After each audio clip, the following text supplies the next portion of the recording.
नमस्कार, मैं हूं सुजाता सैनी और आप देख रहे हैं इंडिया स्पीक्स डेली। तो आज खबर है महाकुंभ से। महाकुंभ प्रशासन, उत्तर प्रदेश का प्रशासन, उत्तर प्रदेश के मुख्यमंत्री, इसके साथ ही महाकुंभ जाने वाले यात्री तक कितने स्वार्थी और लोभी बन गए हैं, इसके विषय में मैं आज 3 खबर आपको बताने वाली हूं। आपके होश उड़ जाएंगे इन तीनों खबर को जानते हुए। सबसे पहले तो हम ये देख लेते हैं कि महाकुंभ में अभी उत्तर प्रदेश की जीडीपी पे इसका कितना फर्क पड़ा है। तो उत्तर प्रदेश के मुख्यमंत्री योगी आदित्यनाथ ने बीते बुधवार को कहा था कि महाकुंभ में इस साल 40 करोड़ श्रद्धालुओं के आने की उम्मीद रही है, यानी कि अभी बताया गया था कि कितने लोग यहां आएंगे। तो लगभग ये कहा जा रहा है कि महाकुंभ से 2 लाख करोड़ से अधिक का रेवेन्यू जनरेशन किया जा चुका है।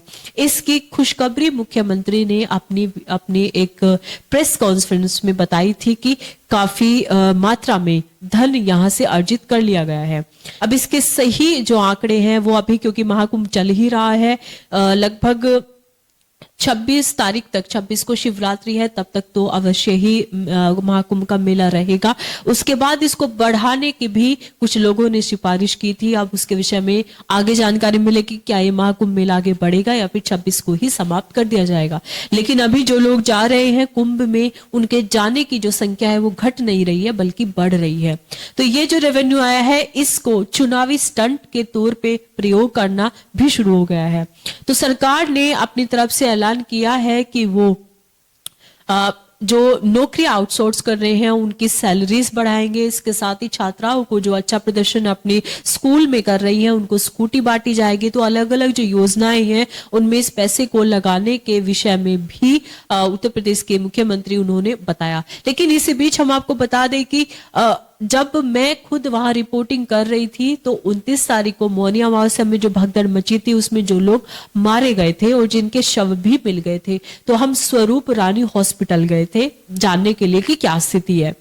तो वहां पर हमें ऐसे लोग मिले जिन्होंने बताया, उन्होंने कैमरा पर आकर अपनी परेशानी बताई भी थी कि यहाँ पर उनके परिजन जो इस कुंभ में भगदड़ में मारे जा चुके हैं, उनका शव ले जाने के लिए वो यहाँ आए हैं और एम्बुलेंस का खर्चा लगभग 40,000 तक मांगा जा रहा है। ये बिहार से आए हुए लोग थे। तो 40,000 क्यों मांगा जा रहा है? क्योंकि उनको प्राइवेट एम्बुलेंस करके लेके जानी पड़ेगी प्राइवेट हॉस्पिटल से।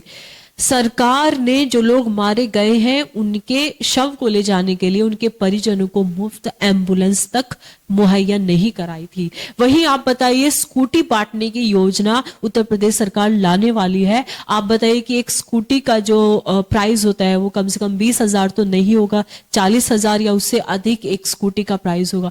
तो वो लोग जिनकी मृत्यु हुई उनके शव को ले जाने के लिए लोगों को दर दर भटकना पड़ा और हर हॉस्पिटल में जहां जहां वो सभी लोगों के जो मृत शरीर रखे गए थे, सबकी लगभग यही स्थिति थी। कुल 30 लोग इसमें मारे गए हैं। उत्तर प्रदेश के मुख्यमंत्री ने खुद इसके विषय में बताया था, जबकि 30 से अधिक लोग मारे गए हैं। आप सभी इस समय तो यह अंदाजा लगा ही सकते हैं कि कितने ज्यादा लोग वहां मारे गए। तो अभी भी महाकुंभ में वो लोग भटक रहे हैं जिनके परिजन अभी मिले नहीं है, जिनके न तो शव मिले हैं ना कोई खबर मिली है, और इसमें महिलाएं भी हैं, पुरुष भी है, युवा लोग भी हैं। तो आप देखिए कि किस प्रकार से ये पूरा का पूरा स्वार्थ से भरा हुआ ये पूरा सब सामने से आ रहा है कि कुंभ में आपने कितनी कमाई कर ली है उसका केवल आप अंदाजा लगा रहे हैं। कुंभ में आने वाले लोग उत्तर प्रदेश के अतिथि थे, बिहार से आने वाले लोग, अन्य राज्यों से आने वाले लोग, उनके परिजन मारे गए, उन्हें एम्बुलेंस तक की सुविधा नहीं दी गई। अन्य जो चीजें वहां पर हुई इसके विषय में हमने आपको बताया ही। अब महाकुंभ से जुड़ी हुई दूसरी एक अन्य खबर मैं आपको बता देती हूँ कि जनता किस प्रकार से स्वार्थी बन गई है वहां पर। तो बीमार मां को घर में बंद करके बेटा अपनी पत्नी और बच्चे के साथ महाकुंभ में स्नान करने चला गया, मेला देखने के लिए चला गया। आप ही बताइए इस व्यक्ति को कौन सा पुण्य मिलेगा? बताया जा रहा है कि संजू देवी इन बुजुर्ग महिला का नाम है, वो अपने घर में बंद पाई गई थी और बीते बुधवार को उनका बेटा अपनी पत्नी और बच्चों के साथ में महाकुंभ देखने के लिए चला गया। उसका नाम अखिलेश यादव है। और संजू देवी घर में रखे प्लास्टिक को चबा कर रह रही थी। उन्हें खाने के लिए चूड़ा और पानी दिया गया था और बुजुर्ग महिला थी, उनके लिए चलना फिरना मुश्किल था।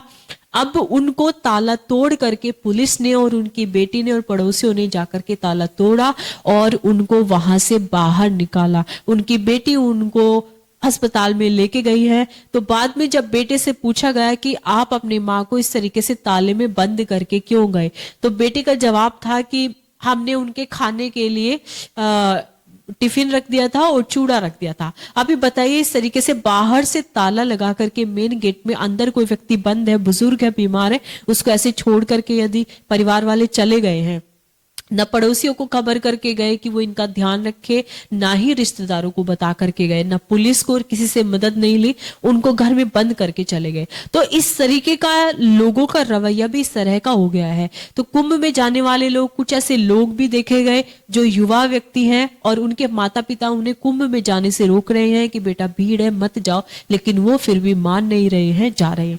अब एक और इसमें तीसरी खबर हम आपको बता देते हैं कि कुंभ में जो महिलाएं आई हुई हैं, जो घाट पर जाकर के स्नान कर रही हैं, उनके वीडियोस और फोटोग्राफ्स निकाले जा रहे हैं स्पाई कैमरा से।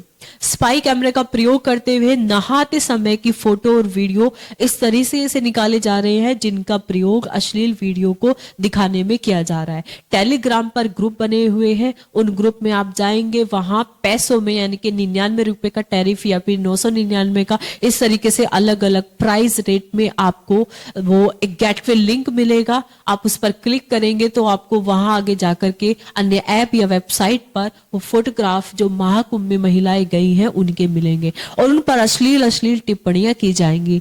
एक वीडियो तो मैंने यूट्यूब पर ही देखा, यूट्यूब या फिर इंस्टाग्राम पर देखा, जिसमें कि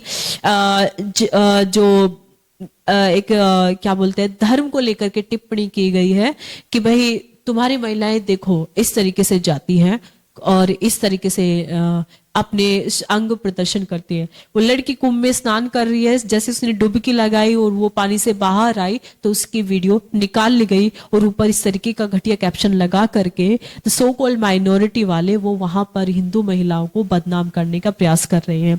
तो इस तरीके की चीजें की जा रही हैं। उत्तर प्रदेश सरकार ने इस पर साफ किया है कि जो लोग इस तरह का घृणित कार्य कर रहे हैं उन्हें बख्शा नहीं जाएगा, उन्हें छोड़ा नहीं जाएगा और इस पर अब सरकार काफी गंभीर हो गई है। लड़कियों की इस तरह की नहाने वाली जो तस्वीरें हैं वो शुरू से ही ली जा रही हैं। सरकार ने खुद ही बहुत सारे सोशल मीडिया हैंडलर्स को वहां पर बुलाया भी था। सोशल मीडिया से ही एक सोशल मीडिया इन्फ्लुएंसर को महाकुंभ का ब्रांड एम्बेसडर भी बनाया था, तो उनके विषय में हमने बताया ही था। तो ये जो सारा का सारा कुंभ में पूरा स्वार्थ चल रहा है, जो वहां पर यूट्यूबर या सोशल मीडिया पर काम करने वाले लोग वहां जा रहे हैं, वो एक एक वीडियो निकालने का बहुत ज्यादा पैसा चार्ज कर रहे हैं।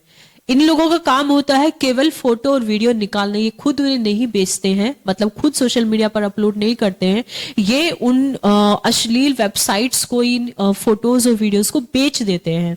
वो वीडियोस क्या ये जो वेबसाइट्स हैं, ये जो ऐप है, वो क्या करते हैं, वो टेलीग्राम पे गेटवे लिंक बना देते हैं कि लोग टेलीग्राम पे आए और वहां जाकर के ये वीडियोस और फोटोग्राफ्स वो देख सकते हैं। तो टेलीग्राम से डायरेक्ट उन्हें लिंक मिलता है, उधर से वो उस अश्लील वेबसाइट पे डायरेक्टली एंटर होते हैं और वहां पर महिलाओं का, हिंदू महिलाओं का, वहां पे तो हिंदू महिलाएं आई हुई है, उनके फोटोग्राफ्स और वीडियो अश्लील वीडियो के तौर पर नहाते हुए दिखाए जा रहे हैं। तो वहां आने वाले जो लोग हैं, यानी कि जो सोशल मीडिया पर काम करने वाले लोग हैं, वो भी स्वार्थ में पूरा डूबे हुए हैं।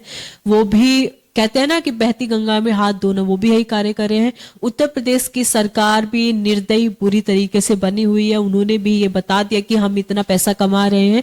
लोग जो वहां मर गए उनकी असली संख्या तक इन्होंने नहीं बताई, ना उनको कोई खास मदद की गई। और उसके साथ ही महाकुंभ में नहाने जाने वाले जो यात्री हैं, बहुत से वो भी स्वार्थी हैं। वो अपने परिवार वालों के मना करने के बावजूद घर पे बुजुर्ग लोगों को ऐसे ही घर में ताला बंद करके छोड़ के जाने वाले लोग, वो महाकुंभ में कौन सा पुण्य प्राप्त करेंगे। तो ये पूरा स्वार्थ में लबरेज लोगों का कुंभ बन गया है। गंगा का जो पानी है वो इतना मैला हो चुका है, उसमें सीवर लाइन का जो वेस्ट है वो डाला जा रहा है, उसी में लोग स्नान कर रहे हैं। यहाँ तक कि जो लोग वहां पर हैं भी, वहां की हवा भी, वहां का एनवायरनमेंट भी इतना ज्यादा प्रदूषित हो गया है कि आप वहां से आएंगे तो कुछ ना कुछ इन्फेक्शन की बीमारी आपको कुछ ना कुछ लग ही जाएगा। उस पर भी किसी का कोई ध्यान नहीं है। शंकराचार्य जी ने इस पर कहा, इंडिया स्पीक्स डेली कह रहा है, अन्य कुछ मीडिया कह रही है, लेकिन फिर भी उत्तर प्रदेश सरकार यहां से कितना रेवेन्यू मिल रहा है उसको चुनाव में प्रयोग करने के लिए, लगाने के लिए योजनाएं बना रही है। आप सोचिए कि अगर ये एम्बुलेंस दे देते जो लोग वहां मारे गए उनको, तो ज्यादा इनको वोट मिलते, या फिर ये स्कूटी उसके बदले जो पैसा मिला उसमें स्कूटी बांटेंगे उससे ज्यादा वोट मिलेंगे। तो इस सवाल के साथ हम आपको यही छोड़े जाते हैं। आप कमेंट बॉक्स में लिखेगा कि आपका इस रिपोर्ट पर क्या कहना है, और इंडिया स्पीक्स डेली देखते रहिए। अभी तक के लिए इतना ही, धन्यवाद।